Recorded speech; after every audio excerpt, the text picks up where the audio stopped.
Teleantioquia, mi canal. El siguiente programa es financiado con los recursos del Fondo para el Desarrollo de la Televisión de la Comisión Nacional de Televisión.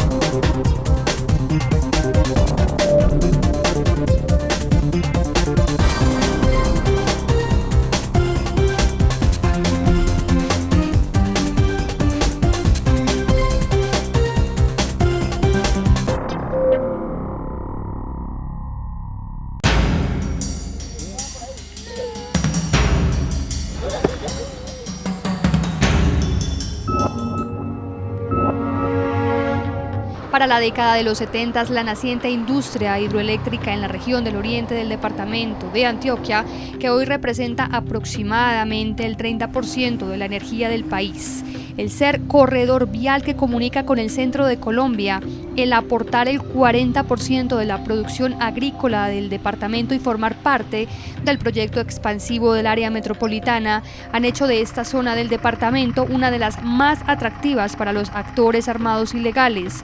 La historia no es reciente, hace ya un poco más de 30 años que la región y sus gentes sufren de jámenes. Digamos, la guerrilla tiene un proyecto de expansión y encuentra en las montañas del oriente antioqueño un lugar muy bueno para generar frentes con los que pueden moverse tranquilamente a diferentes zonas del país. O sea, vos te ubicas en las montañas del oriente y desde ahí podés desplazarte de una manera muy fácil a lugares muy centrales como el Magdalena Medio, el área metropolitana de Medellín e incluso el eje cafetero. El ELN llega a configurar ahí uno de sus frentes más poderosos, ¿cierto?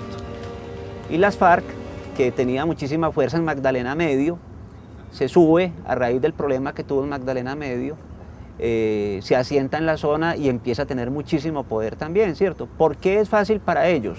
Uno, por la condición logística. Es una zona que, a pesar de tener tanta montaña, es de muy fácil acceso, pero además porque paradójicamente una zona tan cercana había sido muy abandonada por el Estado.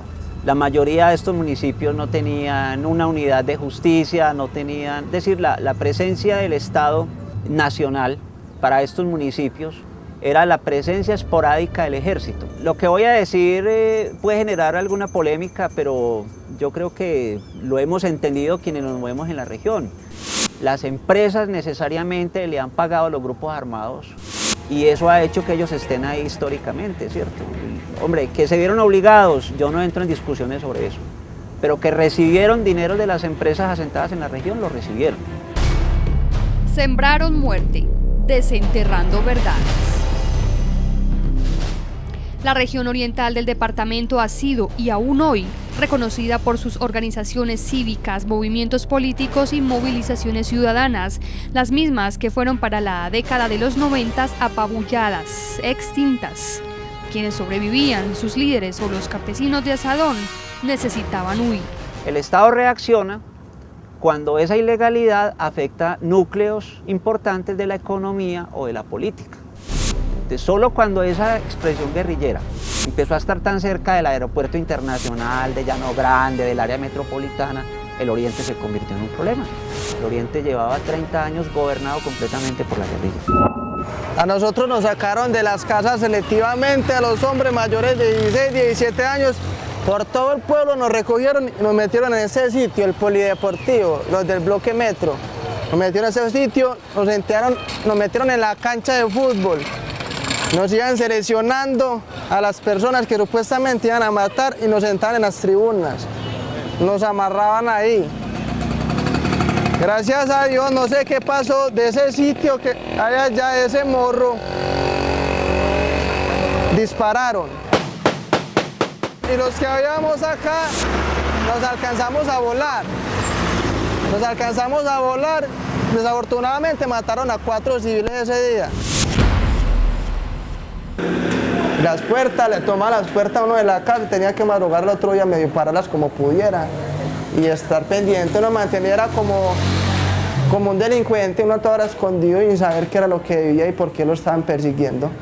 Cuando el Estado se da cuenta de que la zona ha tomado esa dimensión, que empieza a preocuparse por los núcleos centrales de la economía, entonces decide recuperar la zona. Vamos a guerrear al año entrante, vamos a copar territorio a nivel nacional. Mientras en una cumbre que hubo en Santa Fe de Ralito, Carlos Castaño declaraba que iba a recuperar el oriente antioqueño a como diera lugar.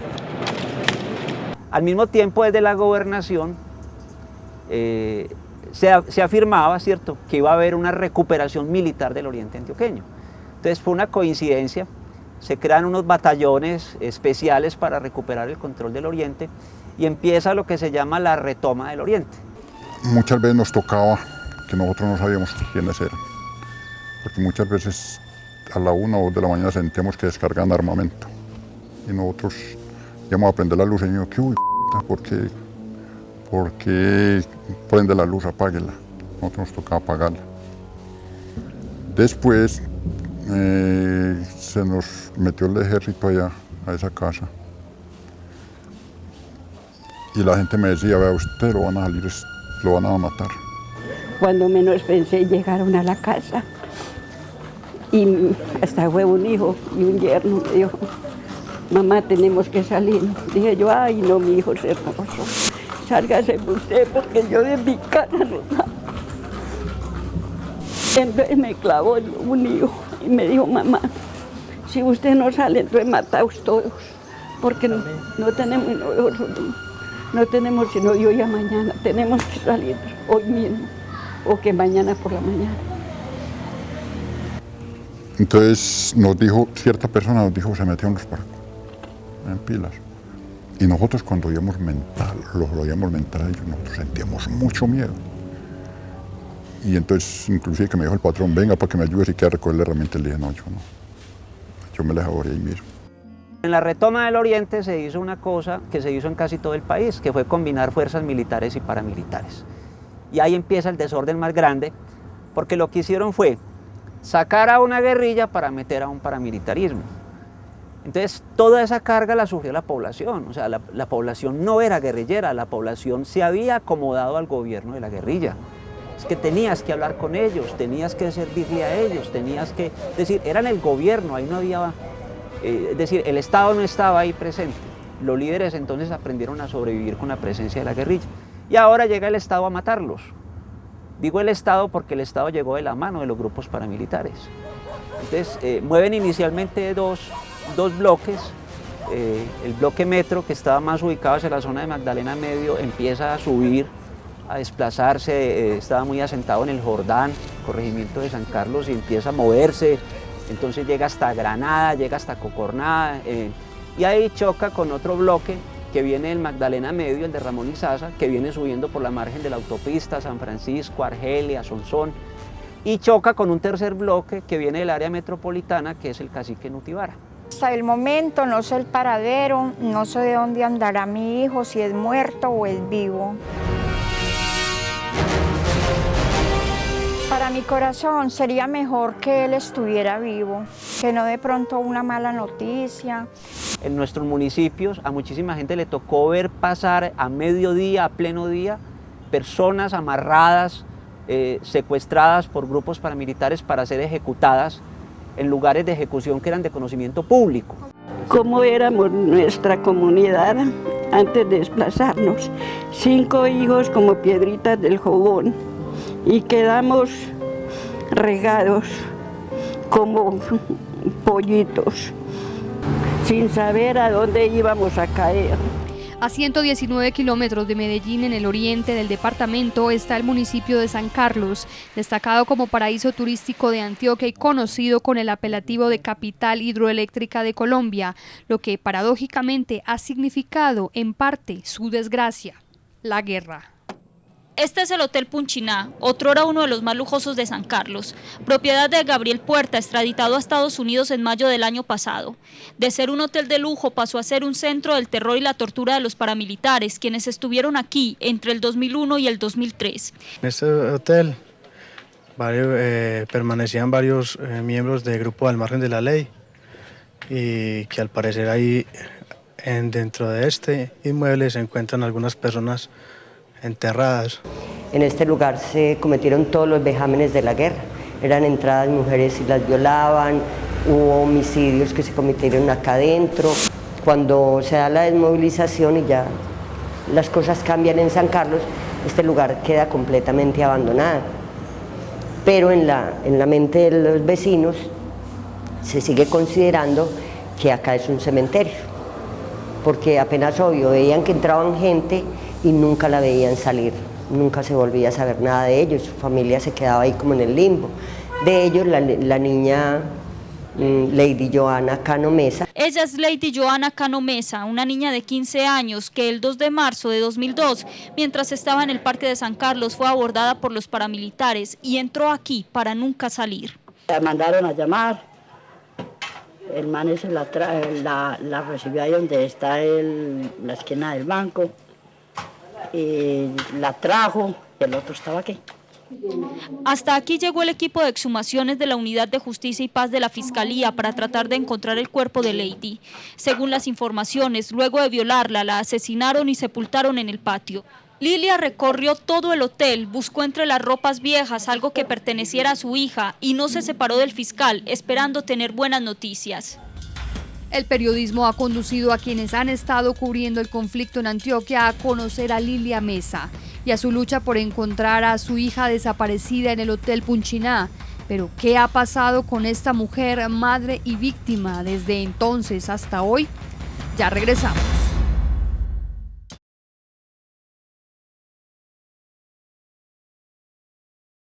Cuando visito la tumba, llevo flores de alelí y grito al cielo, hijo mío, ¿por qué te fuiste sin mí?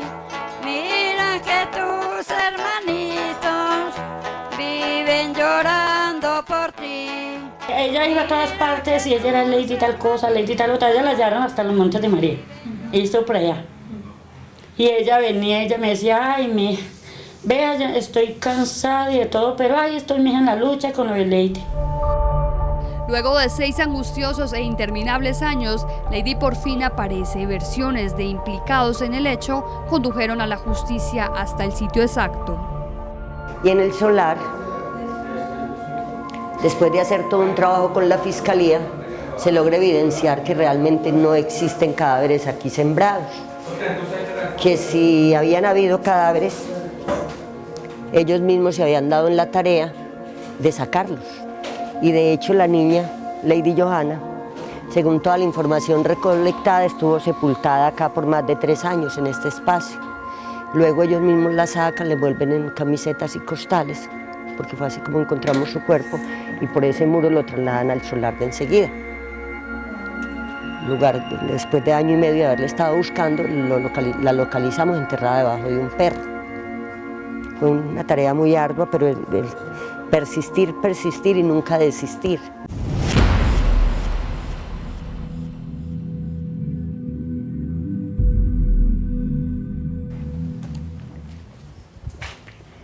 Y esta es la tumita, los resticos de mi hermanita. Que subo ya lo que ya ven. Ahí venían a parar los resticos.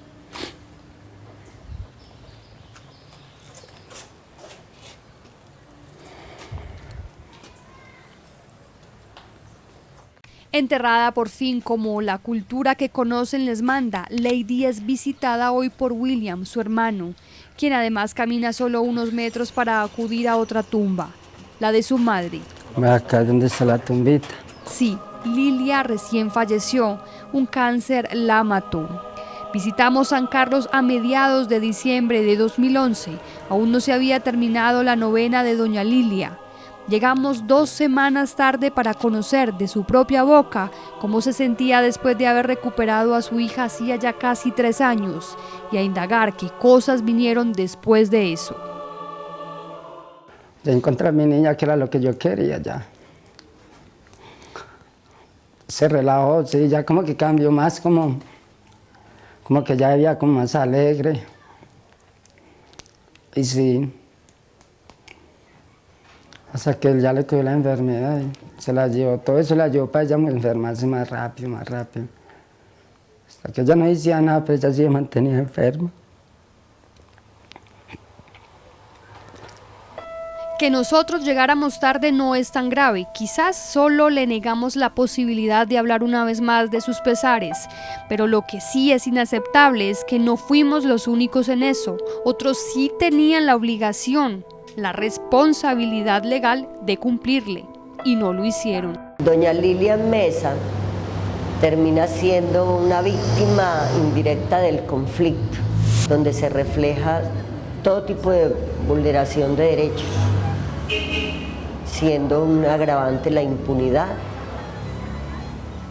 También la miopía de las instituciones, es que ese tema de que una persona después de 2 años de haber diligenciado documentos no acceda a una reparación para tener siquiera, yo no digo que por eso no se hubiera muerto, pero sí unos últimos días dignos. No hemos logrado que las víctimas en el país sean reparadas. Hay un intento, hay un inicio que es valioso, pero muchas de estas víctimas están falleciendo sin ver la reparación, sin saber qué pasó y cómo pasó. Porque para ello también se necesita la superación de un conflicto que tiene Colombia. Sin conocer la verdad de lo que le sucedió a su hija y sin acceder a una indemnización administrativa, es decir, a uno de los tantos derechos que tienen quienes son identificados como víctimas en Colombia, murió doña Lilian. Pero va falleciendo la gente sin poder ver la verdad. Yo creo que el gobierno tiene que tener un mayor empeño, pero sobre todo el gobierno nacional ha ayudado a expedir unas leyes, pero tienen que ser los entes regionales. En eso no podemos equivocarnos. Las víctimas viven en un territorio, en los municipios, en la vereda, en el barrio, en la comuna de Medellín. Y ese es nuestro conflicto. O sea, gobierno departamental, gobierno municipal, debe meterse a fondo, dejar las discusiones que es que si la nación pone o no pone. No, aquí tiene que haber decisión en todos los departamentos del país y en todos los municipios a meterse. Crear las secretarías, así sea de manera temporal, 10 o 15 años por el tiempo de vigencia de la ley. Hemos diseñado una unidad dentro de la Dirección de Derechos Humanos, DIH y Víctimas, que se va a dedicar a todo el tema de pues la mirada amplia de las víctimas. Lo que hicimos fue tomar una cantidad de programas y proyectos que había dispersos en esta gobernación, los vamos a unificar en todo el tema de la Dirección de Derechos Humanos y Víctimas y vamos a tener un buen número de unidades que tienen que ver con desplazamiento, con desaparición forzada, con retorno, con apoyo psicosocial, con el tema territorial. La Ley de Víctimas y Restitución de Tierras nació como un acuerdo entre el Gobierno Nacional, sectores políticos y civiles. Como premisa del mandato del presidente Santos se encuentra la implementación de una política pública orientada a la reparación integral de las víctimas del conflicto armado interno en Colombia. Fortaleciendo el aparato judicial y administrativo, el mandatario pretende promover y consolidar la paz nacional con medidas como las de la atención, asistencia y reparación integral a las víctimas. Verdad, justicia, la parte económica, el tratamiento psicosocial, el derecho a la no repetición de los hechos, la garantía de la no repetición, todo eso integra una reparación que es mucho más integral. Pastora, quien hombro a hombro lucha con otras víctimas, como lo es ella misma, está muy al tanto del asunto de reparación por el que doña Lilia emprendió lucha después de encontrar a su hija, pero que tampoco vivió para ver ese derecho convertido en realidad. Acción Social emite un comunicado que llega a la personería hace aproximadamente 15 días, cuando ya ni siquiera, ¿para qué comunicárselo cuando ya estaba más muerta que viva? Donde le informan que una persona no puede ser reparada 2 veces, hecho que es absolutamente falso, ella nunca recibió una reparación. Desde que pasó todo eso, nosotros no hemos comido una libra de arroz de cuenta del gobierno. Incluso una vez fue a la Cruz Roja, que para que le colaboraran, y lo que le dijeron fue: su hija, usted dependía de su hija. No, entonces, ¿qué viene a hacer acá, señora? Si usted no dependía de su hija. Al gobierno le faltó mucho eso, mucha ayuda. Le faltó haber ayudado más a mamá. Donde se enfermó, donde tu mamá se enferma. Ella me decía: mi hijita, mire, si yo sé que yo me voy a morir, por favor, vean, no dejen perder esa plática y esa lucha. Mire que ellos tienen que pagar por todo lo que le hicieron a Lady. En cuanto a su derecho a la verdad, la familia tampoco siente que se haya hecho justicia. Solo han escuchado de manera oficial una vez a los victimarios. Lo hicieron 2 de las hijas de doña Lilia. Para lo que fueron a oír, dicen ellas mismas, fue mucho mejor que su madre no estuviera presente. Y es que el destino pareciera protegerla de la versión de los presuntos implicados. Sucedió el 29 de noviembre de 2011, justo 5 días antes de la muerte de doña Lilia. Su cáncer no la dejó asistir. Yo nunca me había enterado de nada. Pues así, cuando ya yo tampoco. Eso. Las declaraciones. Uy, eso fue muy duro. ¿No? Yo sé, por ejemplo, lo que fui yo. Yo sentí una cosa en el cuerpo como un frío. Cuando empezaban a hablar todas esas cosas de ella. Claro, empezaban a hablar todo. A decir todas esas cosas que uno ni en la mente se le ocurre. Uno quizás piensa que eso es mentiras. Todo lo que ellas hablaron como tan horrible. A ver, uno de ellos decía que ella era una prepago. Que ella era como una prepago, que ella estaba con todos. O sea, y yo pregunté, porque lo que hace que mamá murió, yo he bajado a San Carlos y he preguntado a las hermanas mías cómo era ella. Ella me dice que eso es mentira. Entonces mamá me dijo que es que mi hija, ¿qué le dijeron allá en la reunión? Le dije yo, nada más cosas que no valen la pena. ¿Ustedes qué imaginaron donde yo le hubiera dicho a mamá? Eso había muerto, me dijeron. Bueno, yo creo que hace 10 años ni siquiera podíamos hablar del tema. Eran temas ocultos. Hoy lo podemos hablar. Hoy es reconocido. Hoy empieza a estar en la agenda pública. Bueno, hay que seguir avanzando. Hay que seguir avanzando. Yo creo que las sociedades tienden a mejorar, a superar los conflictos. Cuando reconoce, cuando hay verdad, sobre todo verdad, más allá de la parte de la pena del victimario, de que metan al victimario 10, 5 o 2 años a la cárcel, lo que tiene que haber es un reconocimiento de la sociedad de que eso pasó. En San Carlos se habla de una cifra de 20.000 personas desplazadas desde 1998. Quizás unos 1.000 muertos, 200 desaparecidos y de las 74 veredas se dice que 30 fueron abandonadas en su totalidad. De las 33 masacres cometidas allí durante la década de los 90, 23 fueron de manos de los paramilitares. Lo cierto es que cifras exactas siempre serán imposibles de conocer. Ya regresamos.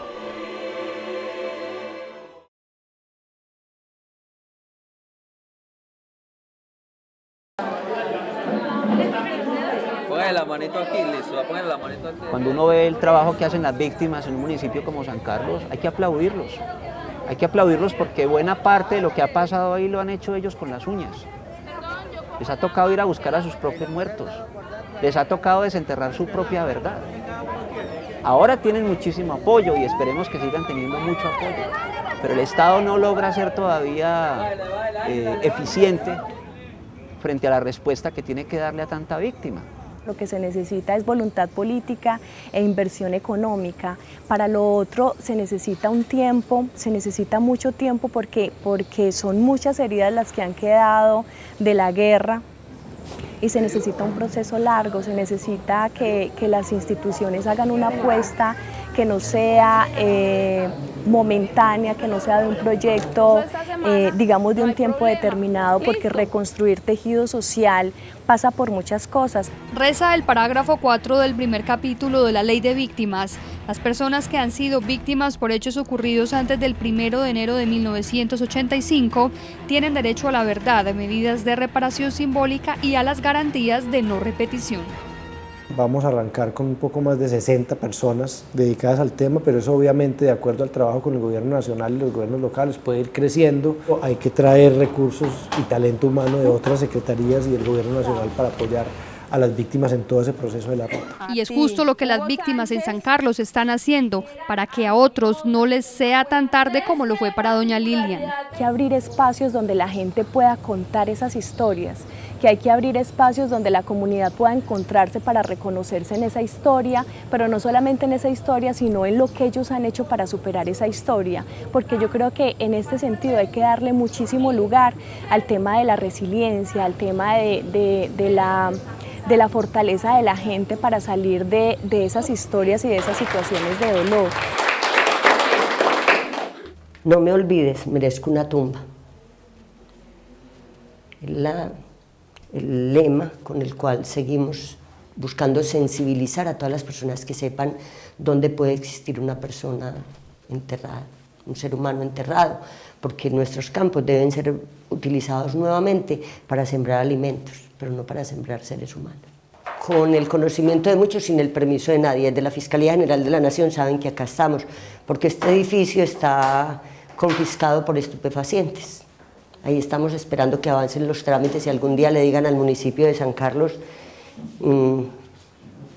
queda en comodato o qué va a pasar, y si se lo entregan al dueño, pues entregárselo. Nosotros nunca decimos que esto es nuestro, aprovechamos en este lugar a contribuir a esa transformación de imaginarios. Justo en el antiguo Hotel Punchiná, hoy en aparente proceso de extinción, están asentados todos los esfuerzos institucionales que alan para el mismo lado.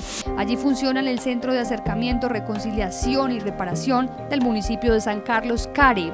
Desde julio de 2011, la Alcaldía de Medellín, a través de su Departamento Administrativo para la Prosperidad Social, ejecutan el proyecto de acompañamiento a procesos de retorno y reubicación del municipio de Medellín al oriente antioqueño. Intervinieron a 285 familias. La familia Daza Beltrán ha sido una de las beneficiadas, así era su casa y así está hoy en día. Nosotros teníamos el enchapecito, pero no teníamos el material para echar el mortero, y vino Acción Social y nos colaboró con los materiales para echar el morterito, y ahí pude enchapar. Yo creo que es un cambio cultural muy fuerte que se tiene que hacer, pero también pienso que hay ejercicios que se están haciendo que son muy importantes para ello. El tema de la memoria, por ejemplo, yo creo que ayuda mucho a eso. Por ejemplo, el tema del CARE, del Centro de Encuentro y Reconciliación, me parece que es importante. Hoy en día esta casa es el fortalecimiento. Ya en esta casa, debido a los buenos amigos y amigas de Acción Social, han sacado esta casa adelante. Aquí se han realizado ya varios talleres en compañía de ellos. Así lució por años este lugar, el mismo que hoy se ve así y de cuya tierra brota de nuevo la vida, y permitiendo que acciones como estas entreguen hoy resultados muy dicientes. Es un premio de todo un pueblo, de toda una comunidad que le tocó sufrir la violencia, le tocó vivir atrocidades inimaginables, inclusive por algunas personas que parecen inclusive hasta de película, pero son de la vida real.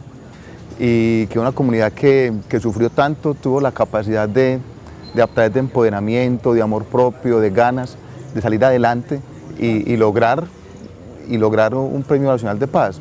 Textual, la organización del premio destacó la iniciativa de los pobladores de San Carlos que, ante la incertidumbre y el desarraigo que produce vivir en una gran ciudad extraña, cientos han decidido retornar y organizarse para reconstruir su municipio y vidas. Sus retos incluyen la recuperación de las zonas rurales, sembradas de miles de minas antipersonal, y la superación de los efectos emocionales, sociales y económicos que les ha dejado el conflicto armado. El Premio Nacional de Paz se recibe solo un par de décadas después de que la violencia sembrara terrores inimaginables. Yo creo que la gente aprende a vivir de una manera más tranquila con esa historia. Yo creo que eso nunca se va a olvidar. Este programa está dedicado a Lilian y a las miles de víctimas que ella representa, que son las que pusieron y aún hoy el pecho en medio de otras guerras para que un país como Colombia salga adelante.